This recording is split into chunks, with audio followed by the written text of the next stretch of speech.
Welcome to OptiStream. Thank you for joining us today to talk about Best Buy optimization strategy. It's a question we often hear about when we're talking to prospects and customers in the fuel supply business. My name is James Wroten. I am CEO of OptiStream, and joining me today is Mark Stillman. Mark, can you introduce yourself? Sure, James. Mark Stillman. I'm the Chief Operating Officer of Vertrax. We provide back office ERP and mobile fleet logistics solutions to fuel suppliers, large and small, and have a specific focus on the midstream supply space, which is your space, James. So happy to be here today. And we're hearing a lot these days about Best Buy optimization. I'm glad we're talking about it. Let's hear what you have to say. Yeah, so it's a fun topic, and it's one that we often hear about, and here's what it is in a nutshell. Um, Dispatchers, and we'll get into an example in a little bit, but dispatchers are inherently going to choose the closest or easiest supply point out of necessity. Just as a dispatcher works through their day, and they have a list of orders to get fulfilled out of necessity to get those orders scheduled and fulfilled and get it scheduled with a common carrier or internal fleet. They go the easy route. They really don't have any other choice to do that. And you know, we we go the easy route. And I know that we all know that there's money left on the table when we do this. So I was gonna ask you to talk about the internal fleet or our most comfortable carrier, and then how those may not be benchmarked against common carriers. Yeah, you bring up a really great point. Like you and I have the same strange resume, James. We worked in the energy space. I worked for some really large retail and midstream suppliers doing a variety of management roles and hedging and supply roles, and you ended up doing the same thing. And here we are 20 years into our careers in energy technology.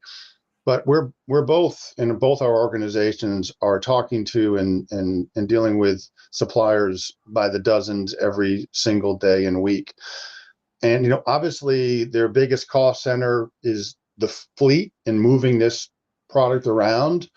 And their biggest profit driver probably is the ability to have a cost advantage. But unfortunately, what we see is people still putting their finger in the wind, people still using intuitions, people still using, as you say, the path of least resistance, which is I have this habit of how I route my trucks every day and how I apply our internal fleet or external fleet.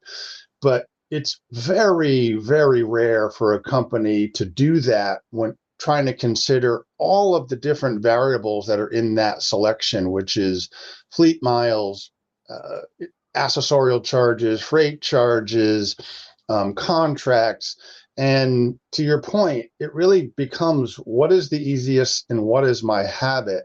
And then a big part of it is we see, and it's very shocking to me, that a dispatcher often sees using a common carrier as some kind of failure. I only use the common carrier when I've optimized or maximized the use of my internal fleet. And it kind of causes me to scratch my head. It's really not about which one is better or worse. It's which one is most optimal in the context of cost and margins. So because you can't really account for, nor is the internal fleet benchmarked against the external carrier fleet and surcharges and what those freight rates are. So there's this impulse to go internal. But I think, James, it's really important to talk about these surcharges and the external fleets and how to better benchmark those. Well, it's an interesting point, Mark, because as we all know, the point-to-point rates published by a common carrier don't change all that often, but surcharges can change all the time, particularly in a volatile market, particularly depending on the cost of fuel for the fleet. Surcharges can change quickly, and what happens with that is it can suddenly make what I'm going to call an obscure carrier the most cost-effective option just because of a shift in surcharges or how much one carrier increases versus another one. And there again, in that convenience factor, we're not, we often see fuel suppliers not taking advantage of the carrier with the lower surcharge that may be the less convenient option. And there again, to your point about the, we feel like it's a failure to use the internal fleet. Well, guess what? If there's a common carrier with a lower surcharge servicing that route at a lower price, our delivered cost to that destination, that customer, depending on your business model, can be a lower delivered price using that obscure common carrier with that surcharge. Yeah, so it's interesting what you're saying here, in terms of profits and margins, because to be fair, no dispatcher, no price manager, no supply manager could possibly account for all the different variables in the process that you're talking about. There's just too many freight rates, surcharges, contracts. No human could process all of that. So they're using intuition, and they're very often using gut feel. Once in a while, they're putting the finger in their wind. But I mean, let's be honest, there's got to be a lot of money being left on the table here, right?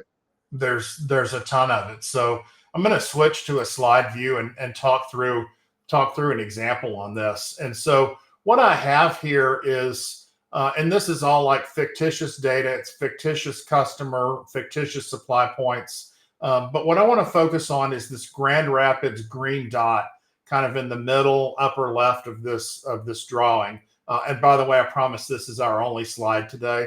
But as I look at Grand Rapids, and I look at, Duluth would be the closest supply point to Grand Rapids. But if I pivot on that, we see Minneapolis as a further away supply point due south, and Eau Claire slightly southeast of that. And then the farthest away point is Stevens Point in here. And so you and I both know inherently that our dispatcher is likely to supply loads to Grand Rapids from Duluth with their favorite carrier that services that region. But it doesn't have to be that way. What if one of those terminals was serviced by a pipeline coming out of Conway, for example? One of those terminals was a refinery. One of those terminals could be a rail terminal where we ship rail cars in and hold inventory. And in that, we calculate a weighted average cost on our inventory.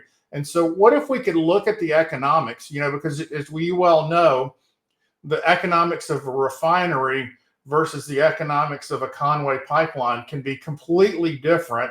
And then inventory that could have been sitting for a month when prices may have gone down in the market could have a WACOG much higher. And so if we could somehow take those three supply points and quickly establish a value and then establish a freight rate with a surcharge across multiple carriers, we could essentially derive a lowest delivered price to Grand Rapids. Okay, but pretty cool concept. Yeah, it's amazing. But let's go back to the human side again. How in the world would a dispatcher or a supply manager ever be able to do all of those calculations on the fly? It's to defend them. It's why the path of least resistance may be the best path in their mind, because to do all this seems like a magic trick. They can't.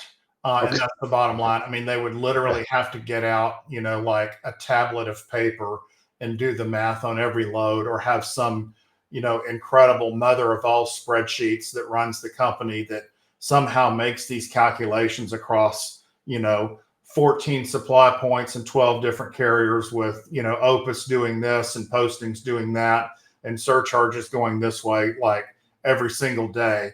And they can't do it. They have to have dedicated optimization software in order to do it. So, I'm going to switch off of this view now, and I'm going to talk about OptiStream a little bit. So, our software, it has the contract data for the supply side of the business, and that's a differentiator that a lot of wonderful systems in the industry don't have, is that supply data. OptiStream has that pricing data. It has the postings, it has the Opus, it has the fees, it has all of those things that are on yellow stickies on the dispatcher's computer screen today. It has the freight data, the point-to-point rates. It has the surcharge, and it has the inventory cost so that it can calculate a WACOG, and that's all done in real time, so that essentially there is a screen that shows you, back to our example, shows you 4 Grand Rapids and descending order by delivered price. What is the least expensive way to get a load into that delivery point? Really great. Love that. It's, our partnership is important because we have the same essential target supplier in the industry, yet like every other back office ERP solution, we are not able to deliver some of this really important, highly specialized functionality. So how might a supplier learn more about what you're doing and hear how it might help their business? Absolutely. Contact us, and let's do what I like to call an optimization assessment. And I like to do that because, if we look at some of your supply points and look at some of the complexity of your supply business, we can, pretty easily together in a meeting, assess what types of optimization opportunities might be there. So we'd love to just jump on a meeting and do that assessment and see where we might be some help to you. So here in the caption, I have our phone number and email address. Reach out to us, and we'd love to just jump on a meeting and chat a little bit further. Great, James. Love it. So great. Thank you, everyone, for joining today, and hope to talk to you again soon. Thanks.